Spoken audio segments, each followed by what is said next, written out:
Assalamualaikum warahmatullahi wabarakatuh. Halo semuanya, selamat datang di video pembelajaran. Saya Yurzal Effendi dari akuntansi 23A NPM 2341203. Yang dimana pada kesempatan kali ini saya akan membahas sebuah materi dari mata kuliah hukum bisnis, yaitu tentang kita mengenali hukum dan dalam hukum bisnis itu sendiri. Oleh karena itu, langsung saja pada bagian pertama yang dimana kita akan membahas yaitu tentang hukum. Yang dimana hukum ini adalah sebuah perangkat aturan dan norma yang dibuat secara resmi oleh lembaga yang berwenang dengan tujuan untuk mengatur tingkah laku manusia dan kehidupan bermasyarakat. Aturan ini bersifat mengikat dan memiliki sanksi bagi siapa saja yang melanggarnya. Oleh karena itu, hukum memiliki beberapa fungsi utama. Yang pertama, menjaga ketertiban dan keteraturan sosial, kemudian mewujudkan keadilan bagi seluruh lapisan masyarakat, memberikan kepastian hukum dalam setiap aspek kehidupan, dan melindungi hak dan kewajiban setiap individu.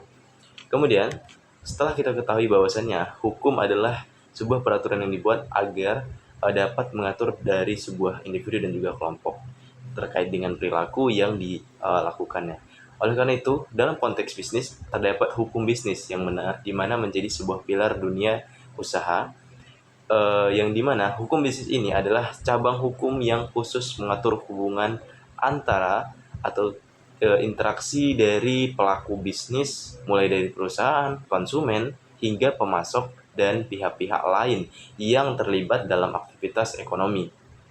Dan peran utama dari hukum bisnis ini adalah menciptakan kerangka kerja yang adil, transparan, dan berkelanjutan bagi semua pihak yang terlibat dalam dunia usaha. Hal ini mencakup beberapa aspek, yaitu seperti menyediakan landasan hukum bagi operasional bisnis, kemudian melindungi hak dan kepentingan pelaku usaha serta konsumen, kemudian mendorong pertumbuhan ekonomi yang sehat dan kompetitif, kemudian menyelesaikan sengketa bisnis secara efektif. Oleh karena itu, hukum menjadi sebuah landasan yang paling penting di dalam dunia usaha. Kemudian, selanjutnya yaitu ada sejarah dan perkembangan hukum bisnis di Indonesia, yang dimana perkembangan hukum bisnis di Indonesia sendiri memiliki akar yang dalam. Bahwasannya, hukum bisnis ini berawal dari pengaruh hukum dagang kolonial Belanda yang diwarisi oleh kitab-kitab undang-undang hukum dagang atau KUHD. Setelah kemerdekaan, hukum ini terus beradaptasi, seiring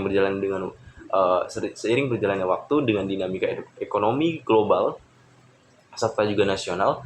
Hukum bisnis di Indonesia terus berkembang, yang ditandai dengan lahirnya berbagai undang-undang yang baru dan juga relevan dengan kebutuhan bisnis modern, seperti Undang-Undang Nomor 40 Tahun 2007 tentang Perseroan Terbatas atau PT. Kemudian ada Undang-Undang Nomor 8 Tahun 1995 tentang pasar modal, Undang-Undang Nomor 5 Tahun 1999 tentang larangan praktik monopoli dan persaingan usaha tidak sehat. Oleh karena itu, kita masuk ke dalam jenis-jenis hukum. Bahwasannya hukum bisnis mencakup berbagai bidang yang esensial untuk kelancaran dalam kegiatan usaha, yaitu dengan kita memahami bahwasannya hukum bisnis memiliki beberapa jenis yang menjadi sebuah kunci bagi setiap pelaku bisnis. Nah, jenis-jenis hukum bisnis yaitu terdiri dari hukum perusahaan, hukum kontrak, hukum perlindungan konsumen, dan hukum persaingan usaha. Pertama, hukum perusahaan. Bahwasannya hukum ini mengatur tentang pendirian, operasional, dan perubahan status hingga pembubaran badan usaha seperti PT atau perseroan terbatas dan lain-lainnya, yang mencakup hak dan kewajiban pemegang saham, direksi, dan dewan komisaris. Kemudian hukum kontrak yang membahas mengenai syarat sah suatu perjanjian, hak dan kewajiban para pihak, serta konsekuensi hukum jika terjadi prestasi dan atau juga pelanggaran kontrak dalam transaksi bisnis. Kemudian ketiga yaitu terdapat hukum perlindungan konsumen, yang dimana hukum ini memiliki tujuan untuk melindungi hak konsumen dari praktik bisnis yang merugikan atau tidak adil seperti penipuan, kemudian produk cacat atau iklan menyesatkan.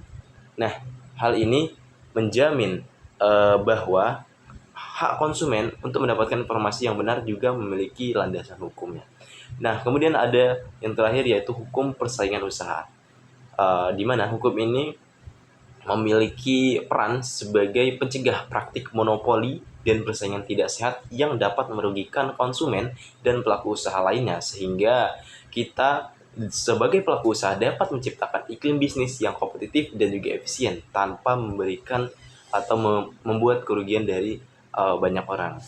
Nah, kemudian selanjutnya yaitu ketika kita sudah mengetahui bahwasannya terdapat jenis-jenis dalam hukum, kemudian kita masuk ke dalam sebuah organisasi perusahaan dan tanggung jawab hukumnya, yang dimana meliputi seperti RUPS atau Rapat Umum Pemegang Saham, Direksi, sampai dengan Dewan Komisaris. Nah, perlu kita ketahui bahwasannya setiap perusahaan memiliki struktur organisasi yang jelas, yang diatur oleh hukum untuk memastikan tata kelola perusahaan ini menjadi baik, yang dimana struktur ini meliputi seperti yang saya katakan sebelumnya, yaitu ada RUPS, direksi, sampai dengan Dewan Komisaris, yang dimana masuk ke dalam level manajemen, middle, top, dan low. Nah, selain itu hukum bisnis ini juga modern, juga menekankan pada tanggung jawab sosial atau CSR, yang memberikan arahan bahwasannya perusahaan tidak hanya berkewajiban mencari keuntungan saja, tetapi juga berkontribusi positif, kemudian ada kepada masyarakat serta dengan lingkungan sekitar. Yang dimana pada contohnya seperti Undang-Undang Perseroan Terbatas yang mewajibkan perusahaan yang bergerak di bidang sumber daya alam untuk melaksanakan dan melaporkan kegiatan corporate social responsibility-nya.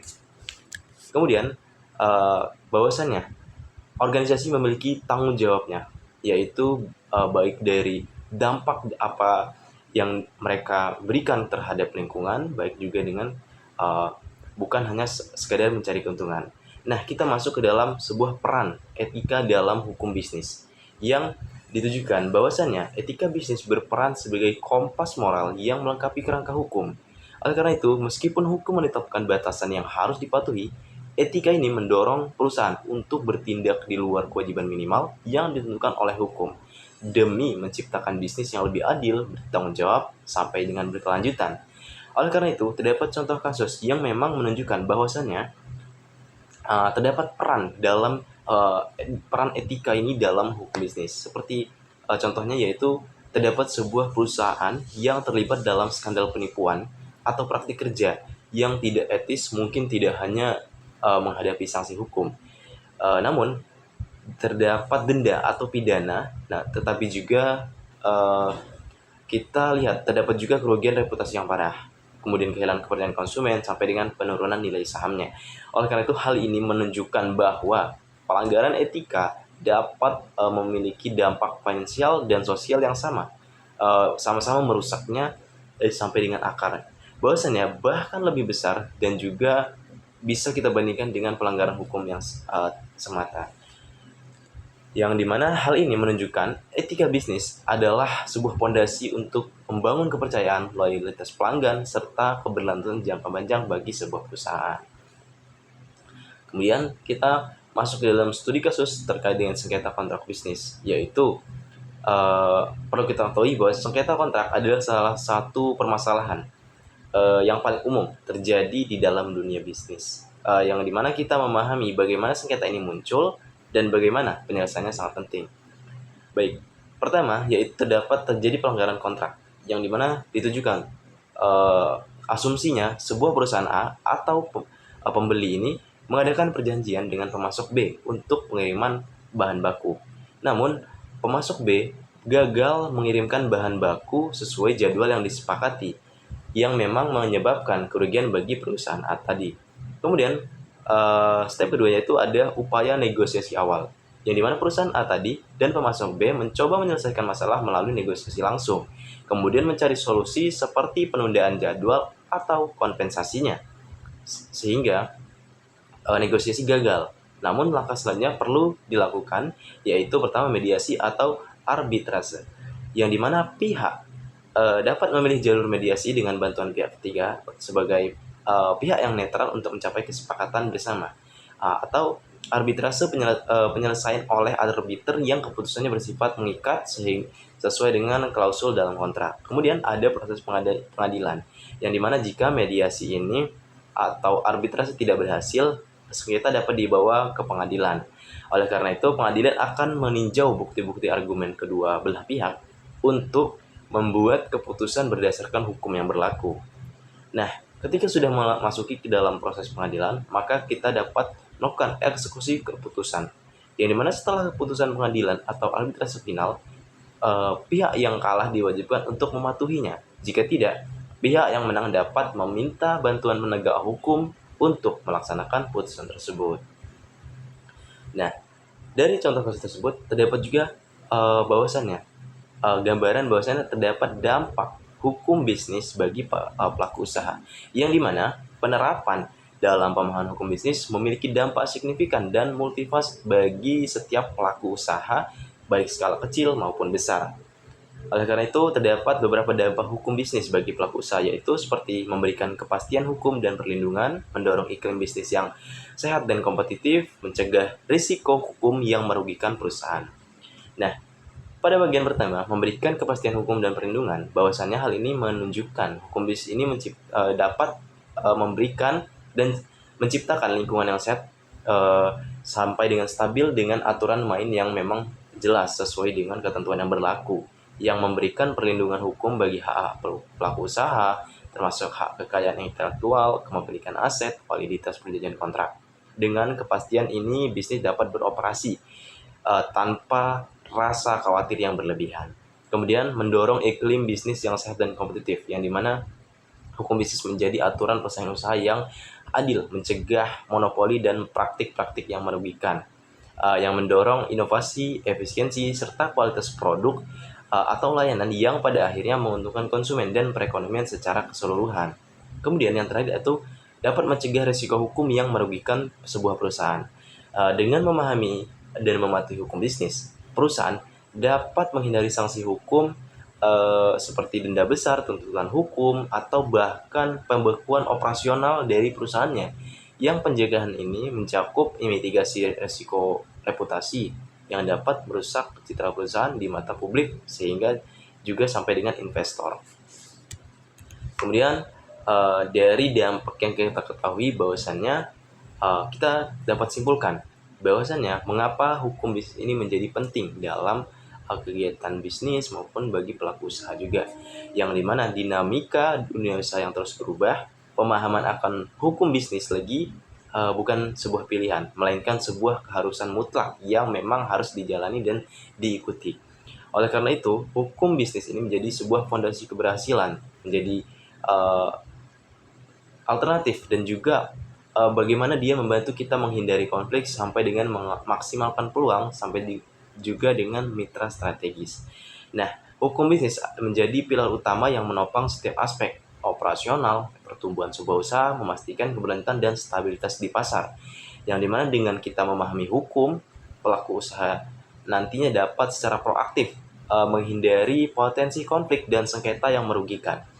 Sekaligus mengidentifikasi dan memanfaatkan peluang bisnis yang sesuai dengan regulasi. Nah, kemudian jangan kita ketika melihat sebuah hukum sebagai penghalang dari kegiatan yang memang banyak sekali dengan aturan-aturan yang ditetapkan, melainkan sebagai mitra strategis yang dimana kepatuhan hukum dan etika dapat menciptakan banyak peluang seperti kepada investor dan juga membuka pintu bagi kemitraan baru. Nah, itu tadi materi tentang hukum bisnis, yaitu dimana kita mengenal tentang hukum dan juga hukum dalam bisnis yang memang menjadi pilar utama yang menopang setiap aspek operasional sehingga dapat menjadi agen pertumbuhan sebuah usaha dan juga memastikan keberlanjutan serta stabilitas di pasar. Oleh karena itu, saya ucapkan terima kasih atas perhatiannya. Wassalamualaikum warahmatullahi wabarakatuh.